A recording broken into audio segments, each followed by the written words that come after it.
उसकी कहानी इतनी सनसनीखेज थी कि ब्रिटेन के डेली मेल ने उसे अपने पाठकों को पहुंचाने के लिए 2.5 लाख पाउंड खर्च कर दिए। टैबलॉइड में छपी खबरों की माने तो पामेला ने लीबिया के नेता कर्नल गद्दाफी के साथ संबंध स्थापित करने की कसम खाई थी। भारत में पामेला की मुलाकात रहस्यमय तांत्रिक चंद्रा स्वामी से हुई। दुनिया के राजनीतिक गलियारों में चंद्रा स्वामी एक ताकतवर हस्ती थे। चंद्रा स्वामी ने ही उसे शक्तिशाली लोगों से मिलवाया। ब्रिटेन की काउंटर इंटेलिजेंस और सिक्योरिटी एजेंसी MI5 को यह डर सताने लगा कि कहीं पामेला विदेशी खुफिया एजेंसियों के लिए तो काम नहीं कर रही। वह ईर्ष्या से पागल हो उठी। गुस्से में आकर उसने कैंची से नील के $2000 के कपड़े काट दिए, फाड़ दिए, जान से मारने की धमकी दी और उसे एक पैकेट में कुत्ते का मल तक भेजा। लेंडल पामेला के साथ अपने कथित संबंधों के कारण मानसिक तनाव में थे और पामेला ने उन्हें आत्महत्या के करीब पहुंचा दिया था। उनका टेनिस करियर लगभग बर्बाद कर दिया था और उनके 2.5 लाख पाउंड खर्च कर दिए थे।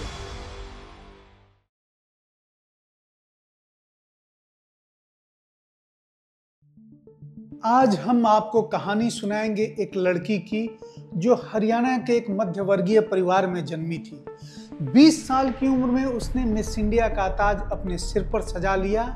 उसके कुछ साल बाद उसने ऐसे कारनामे किए कि ब्रिटेन की सत्ता हिल गई। वह दुनिया के ताकतवर लोगों की संगत में रही। वह भारत के सत्ता के गलियारों में बेहद मजबूत पकड़ रखने वाले एक स्वामी के साथ पूरी दुनिया घूमी। अपने समय में दुनिया के हथियारों के सौदों के सबसे बड़े दलालों में से एक के लिए काम किया और उसे हथियारों की कई बड़ी डील दिलाने में मदद की। और एक दिन वह गुमनामी में खो गई। फिर क्या हुआ उसका, ये हम आपको आगे बताएंगे। देखते रहिए इस वीडियो को अंत तक। नमस्कार, मैं हूं राजीव रंजन और आप देख रहे हैं वॉच ओवर इंडिया।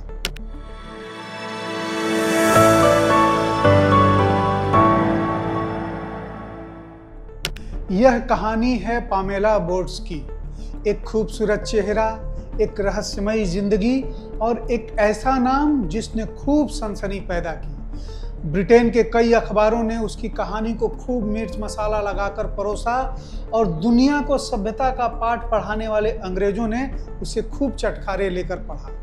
यह कहानी है उस समय की जब मॉल संस्कृति का भारत में नामो निशान भी नहीं था। यह कहानी है उस समय की जब बहुसंख्यक भारतीयों की जिंदगी में भागम भाग नहीं थी। यह कहानी है उस समय की जब भारतीय नहीं जानते थे कि ग्लोबलाइजेशन किस चिड़िया का नाम है। यह कहानी है उस समय की जब भारत में ब्यूटी कॉन्टेस्ट को लेकर धीरे धीरे दिलचस्पी बढ़ रही थी। भारत की कोई लड़की अपने शरीर का इस्तेमाल कर दुनिया के सबसे ताकतवर देशों में शामिल ब्रिटेन की सत्ता को हिलाकर रख देगी, यह तो कल्पना से भी परे था। यह कहानी है उस दौर की, लेकिन पामेला सिंह चौधरी के रूप में पैदा हुई पामेला बोर्ड्स उस दौर से बहुत आगे की लड़की थी। उसकी कहानी इतनी सनसनीखेज थी कि ब्रिटेन के डेली मेल ने उसे अपने पाठकों को पहुंचाने के लिए 2.5 लाख पाउंड खर्च कर दिए। डेली मेल की रिपोर्टर लिंडा ली पॉटर ने पामेला के साथ 2 हफ्ते बिताए और उसकी कहानी लिखी। पामेला के रोमांचक किस्से धारावाहिक के रूप में डेली मेल में छपे।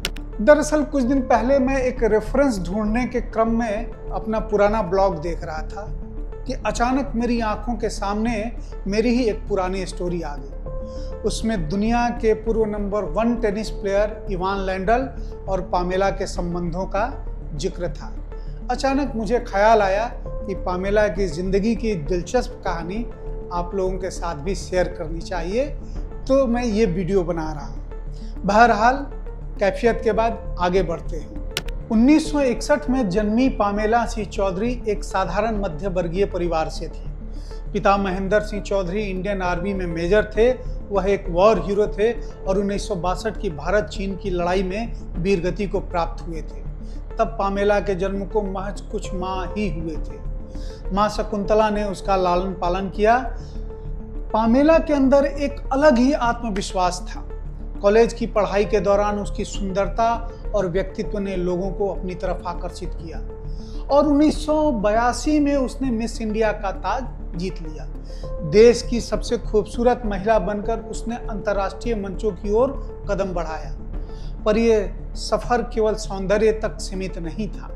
इस कहानी में कई रोमांचक मोड़ थे। मॉडलिंग का सफर उसे न्यूयॉर्क ले गया, जहां उसकी मुलाकात कई हाई प्रोफाइल हस्तियों से हुई। उधर ही उसने एक फ्रांसीसी नागरिक हेनरी बोर्ड से शादी की और पामेला चौधरी से बन गई पामेला बोर्ड्स।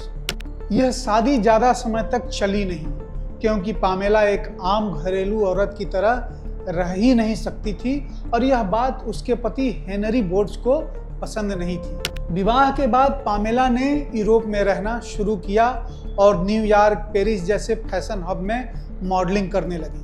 अंतर्राष्ट्रीय हाई सोसाइटी के जिन लोगों से उसका संपर्क हुआ, उनमें अरब देशों के शासक, आर्म्स डीलर अदनान खशोगी और कतर के अमीर आदि शामिल थे। सऊदी अरब का विवादित आर्म्स डीलर अदनान खशोगी न केवल अरब की राजनीति बल्कि लंदन, पेरिस और वाशिंगटन तक शक्ति का खेल खेलता था। कहा जाता है कि खशोगी के संपर्क CIA तक फैले हुए थे। पामेला की जिंदगी अब केवल ग्लैमर तक सीमित नहीं रही। पामेला, जो अब तक एक मॉडल थी, एक ग्लोबल पावर सर्कल का हिस्सा बनने लगी। टैबलॉइड में छपी खबरों की माने तो पामेला ने लीबिया के नेता कर्नल गद्दाफी के साथ संबंध स्थापित करने की कसम खाई थी। उसने एक पत्रकार का स्वांग रचकर गद्दाफी से मुलाकात की। फिर उसे पता चला कि गद्दाफी को यौन संचारित रोग है, लेकिन इससे विचलित हुए बिना उसने किसी भी तरह से गद्दाफी को लुभाया। पामेला ने खशोगी के निर्देश पर दुनिया भर में यात्रा की, अरब के शाही घरानों से मुलाकात की और हथियारों के सौदे करवाने में खशोगी की मदद की। भारत में पामेला की मुलाकात रहस्यमय तांत्रिक चंद्रा स्वामी से हुई। दुनिया के राजनीतिक गलियारों में चंद्रा स्वामी एक ताकतवर हस्ती थे। चंद्रा स्वामी ने ही उसे शक्तिशाली लोगों से मिलवाया। उनमें कुछ ऐसे नाम थे जो ब्रिटिश संसद, मीडिया और खुफिया तंत्र तक फैले थे। पामेला ने एक इंटरव्यू में स्वीकार भी किया था कि चंद्रा स्वामी ने उसे कई प्रभावशाली लोगों से मिलवाया और यही उसके लिए लंदन का रास्ता बना। चंद्रा स्वामी उस समय भारत और अंतर्राष्ट्रीय राजनीति में सीक्रेट पावर के रूप में देखे जाते थे।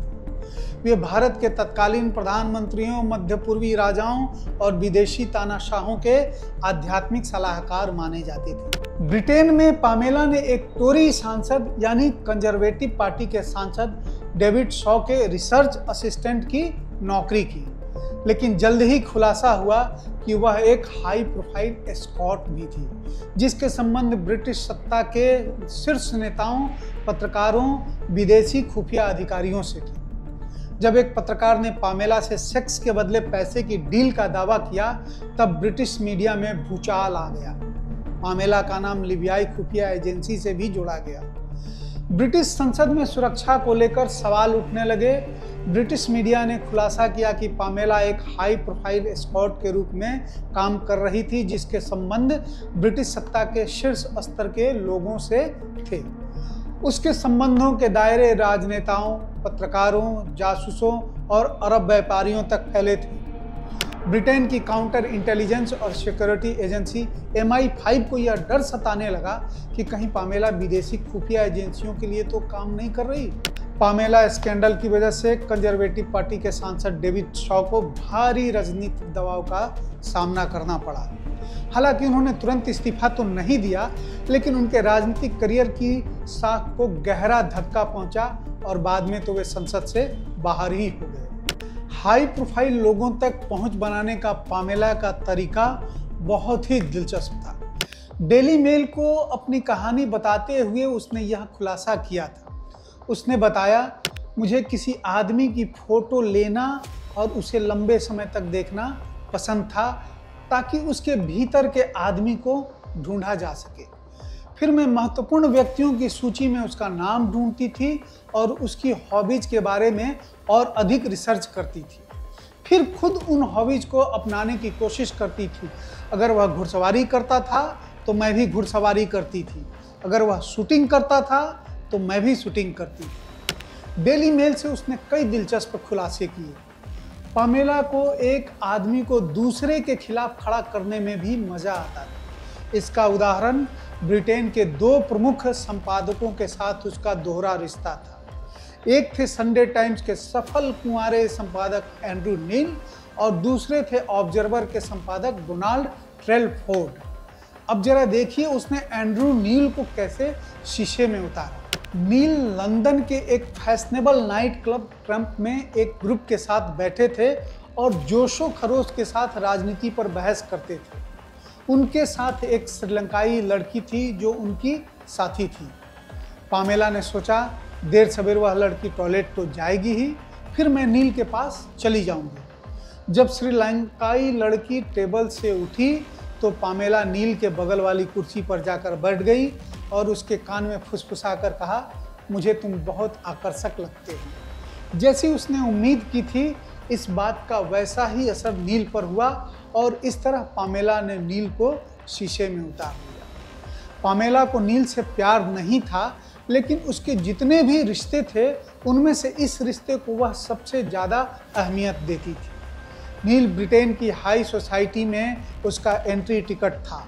पामेला को जब पता चला कि वह अपने पूर्व प्रेमी बैले डांसर से गर्भवती है तो उसने एक दोपहर चुपचाप गर्भपात करवा लिया और उसी शाम वह नील के साथ उसका जन्मदिन मनाने पहुंच गई। यह एक गिव एंड टेक वाला रिश्ता था। नील उससे बहुत खुश था, लेकिन नील के साथ अपने रिश्ते के दौरान पामेला नियमित रूप से उसके प्रतिद्वंदी संपादक डोनाल्ड ट्रेलफोर्ड से भी मिलती रहती थी, जो एक शादीशुदा शख्स था। नील और पामेला का रिश्ता ऐसा हो गया था कि दोनों शादी और बच्चों के बारे में बात करने लगे, लेकिन वह अपनी आत्म विनाशकारी प्रवृत्ति पर काबू नहीं रख पाई।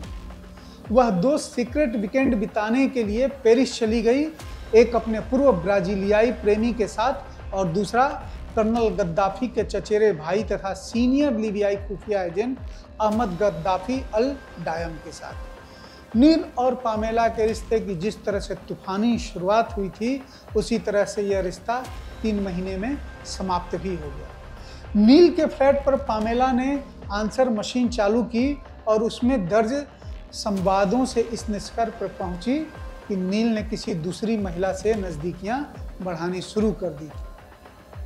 वह ईर्ष्या से पागल हो उठी। गुस्से में आकर उसने कैंची से नील के $2000 के कपड़े काट दिए, फाड़ दिए, जान से मारने की धमकी दी और उसे एक पैकेट में कुत्ते का मल तक भेजा। अंत में नील को एक वकील के जरिए नोटिस भिजवाना पड़ा जिसमें पामेला को दूर रहने की चेतावनी दी गई थी। वर्ल्ड के पूर्व नंबर 1 टेनिस खिलाड़ी इवान लैंडल के साथ भी पामेला के रिश्तों की चर्चा जोरों पर रही। इवान लैंडल और पामेला बोर्ड्स के बीच संबंधों की अफवाहें 1989 में ब्रिटेन के टेबलॉइड्स में उभरी। इनमें से कुछ रिपोर्टों में दावा किया गया कि लैंडल पामेला के साथ अपने कथित संबंधों के कारण मानसिक तनाव में थे और पामेला ने उन्हें आत्महत्या के करीब पहुंचा दिया था। उनका टेनिस करियर लगभग बर्बाद कर दिया था और उनके 2.5 लाख पाउंड खर्च कर दिए थे। हालांकि इन दावों का कोई पुख्ता प्रमाण नहीं था। लैंडल ने इन खबरों के खिलाफ कानूनी कार्रवाई का रास्ता अपनाया और ब्रिटिश समाचार पत्र टुडे को अप्रैल 1990 में लैंडल को मानहानि के लिए मुआवजा देना पड़ा। लैंडल के वकील पीटर शिगलर ने अदालत में स्पष्ट किया कि लैंडल और पामेला बोर्ड्स कभी मिले भी नहीं। दरअसल दोनों के कुछ फोटोग्राफ सामने आए और अटकलों का बाजार गर्म हो गया। ब्रिटिश और अमेरिकी टैबलॉइड्स ने इसे ब्यूटी एंड द रैकेट जैसे शीर्षकों के साथ खूब भुनाया। कुछ पत्रिकाओं में यहाँ तक छपा कि लैंडल पामेला के प्यार में पागल थे और पामेला लैंडल के पैसे के प्यार में। जब लैंडल को लगा कि पामेला उन्हें मूर्ख बना रही है तो वे इतने तनाव में आ गए कि आत्महत्या तक के बारे में सोचने लगे। यहाँ तक कि वे एक रिवॉल्वर भी खरीदकर अपने घर ले आए। भारत में भी संडे ने 30 अप्रैल से 6 मई 1989 के अंक में और इंडिया टुडे ने 15 अप्रैल 1989 के अंक में पामेला पर एक बड़ी स्टोरी की थी। द टेलीग्राफ ने भी करीब 1.5 दशक पहले पामेला पर एक स्टोरी छापी कि वह अब क्या कर रही है। इन सारे स्कैंडल से दुखी होकर पामेला की मां शकुंतला चौधरी ने उससे नाता तोड़ लिया। पामेला गुमनामी में खो गई। कई सालों बाद पता चला कि पामेला ने फोटोग्राफी सीखी, उसने प्रकृति और वाइल्ड लाइफ पर काम करना शुरू किया। उसकी फोटोज रॉयल फेस्टिवल हॉल में प्रदर्शित हुई।